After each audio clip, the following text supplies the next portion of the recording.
Okay, guys, I haven't recorded in a long time at all. It's been a while. I haven't posted any videos or anything like that for like a while now. There's no fan on. I want you to listen to this. Complete silence, except that if you hear kids playing outside. Okay, so I have something to show you right now. Okay, so right now I have a penny. No, nothing like on it, just a regular spending 1 cent penny. Now that you know that's real, I put it up close so that you can see it. It's just a regular, real penny.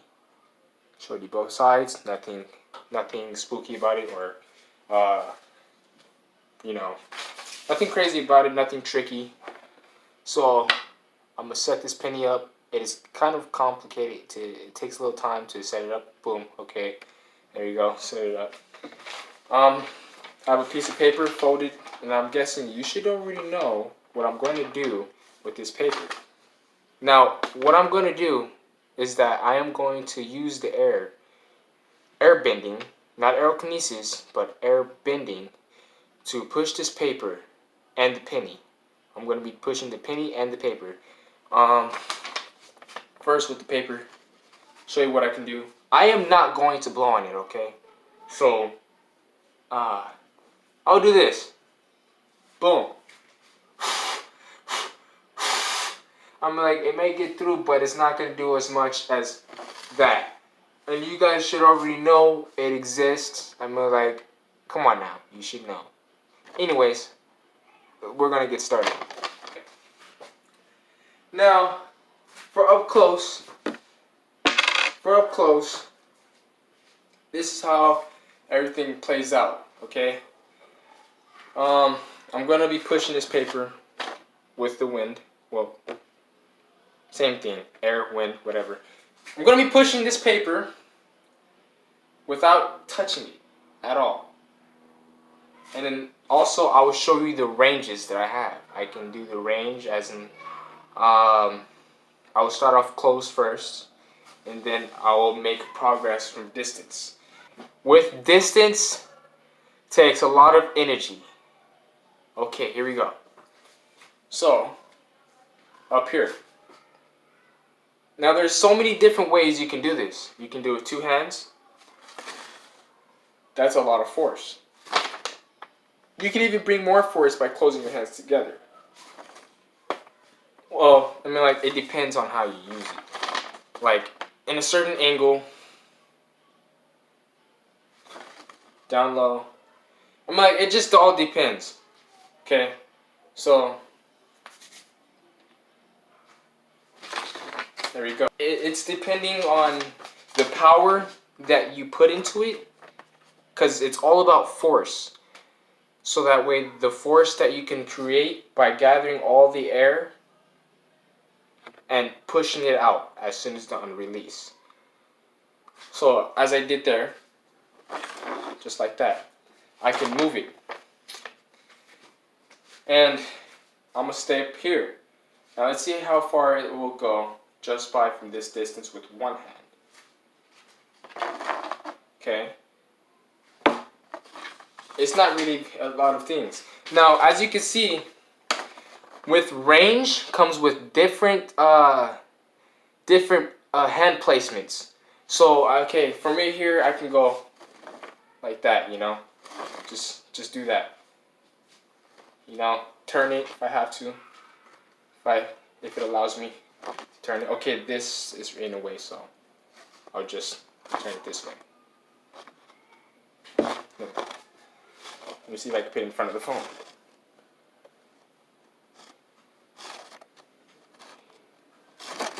Boom, just like that. And then just like that. It takes a lot of imagination.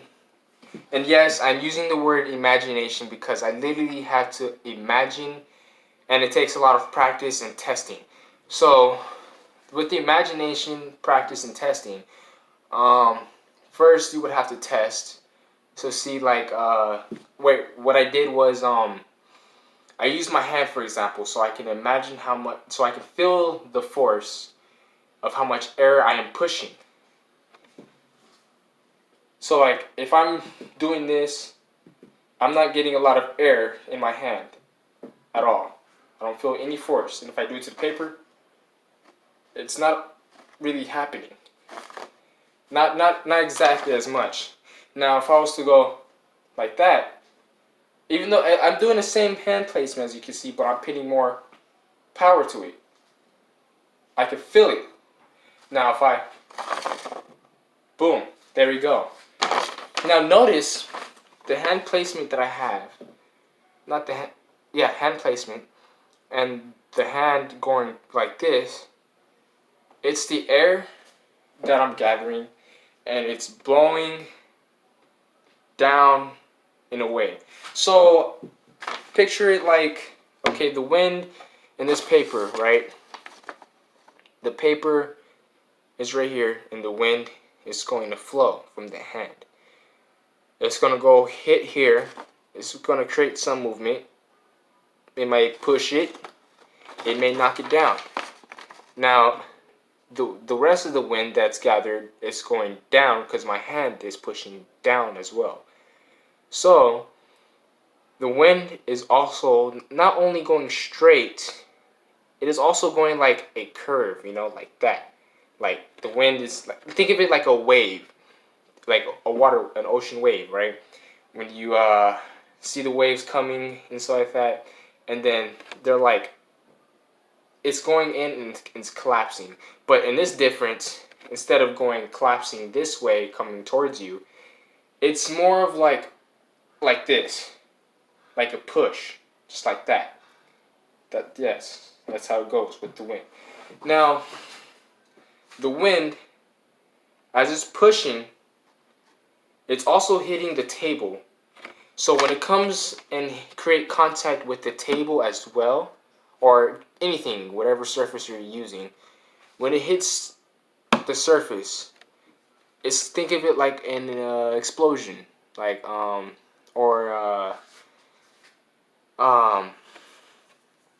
like water. When you drop water, like a droplet of water, and when it hits, it's a splat. It creates a bigger, like, yeah, like an explosion. It starts off in one area, boom, and then it creates like a crater or something like that. Think of it as like that. So the air is hitting the table, and it's also adding more force to the paper. So as it does that, it also creates more of an impact, and there will be more movement in the paper. It can either be a push, or it can either knock down. It all depends also on where it goes. So if it goes to the top, it's mostly gonna like fall down like that. Now if it goes to the bottom, more force. If more force hits the bottom, then it's gonna fall like that. If more force hits the top, it's gonna fall like that. Let's say maybe if it hits straight in the middle or like everywhere, then it's gonna go like a push. Now I can show you what it does when I try to aim for the bottom. Okay, I'm gonna try to aim for the bottom. It may not come as perfect, but I'm gonna try. So as you can see, that it did go like this, but also this is more thicker paper.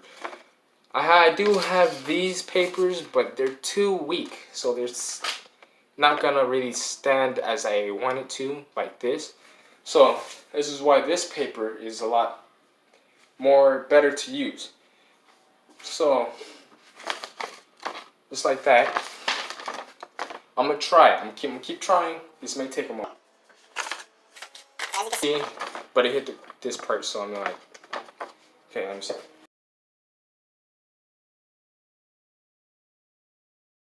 Nope. Okay. Now I use the hand placement where it's like this, so it hit the top. So that's already that part done. So it hit the top of it. It goes knocking down, and I think it kind of lifted just a little bit. There we go. Now I had to use a different hand placement with that one. I had to like kind of go like this. So make sure it goes straight down. Now, like I said, with this force and stuff like that in the air, you have to have a good hand placement. You have to like try different ways. Whatever that doesn't work, you have to try another way. And you have to keep trying until it works. It's like a puzzle. If it doesn't match, then you have to keep trying until you get one that does match. So like now I'm gonna back up. Now I have to use a different hand placement because sometimes this may not work all the time. So if it doesn't work all the time, sometimes I may have to add extra power. We'll only get a little bit of a movement like that. But even though if I do back up and I do hit it, it's gonna take time for me to actually like get it going because it is range and air is kind of hard to like get it to maneuver into a target. Even though air is all around us, but it's hard to get that specific wind to move in the area that we want it to go.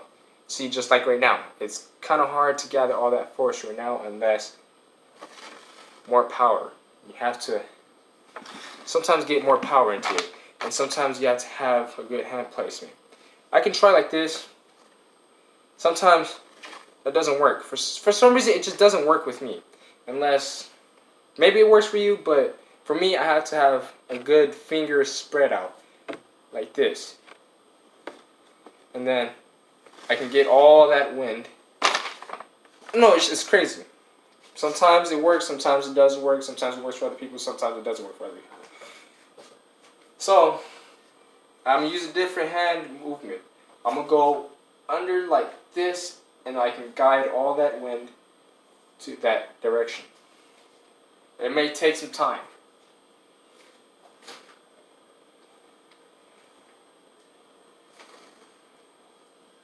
As you can see, it already moved.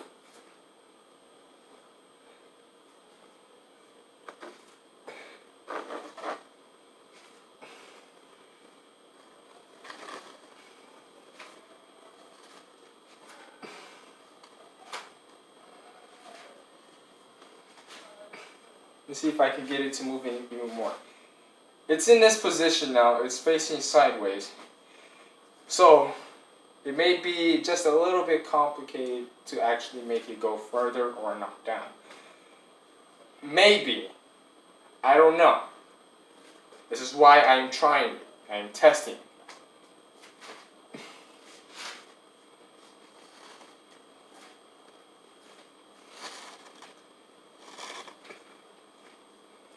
Sometimes, when you create your own wind, not your own wind necessarily, but creating the actual force of the wind, it works a lot better. So if you do it rapidly, from a range, you're pushing all that wind.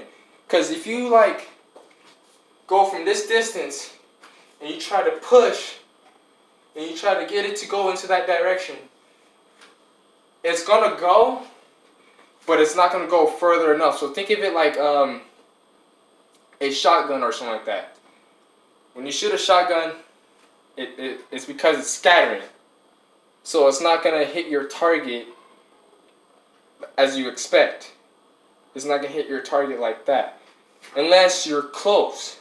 Now all those pellets or bullets that are in there, they're gonna scatter. But if you're close enough, they're gonna still scatter, but it's gonna be just close enough for all of them to hit the target.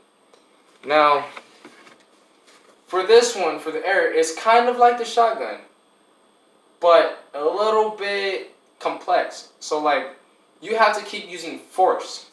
So this is where the energy comes in, because you have to keep creating power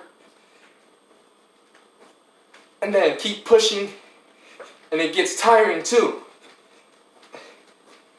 And you have to make sure you do it right. It's shaking right now,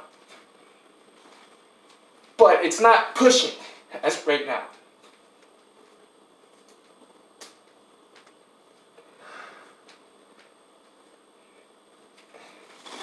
There you go. If you heard it, it finally knocked down. I'm gonna do it right here too, so that way. Okay. So first wing by itself. If I can get it.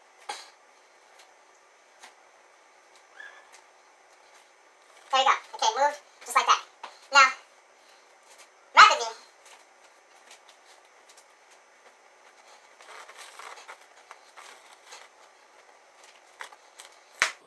There you go.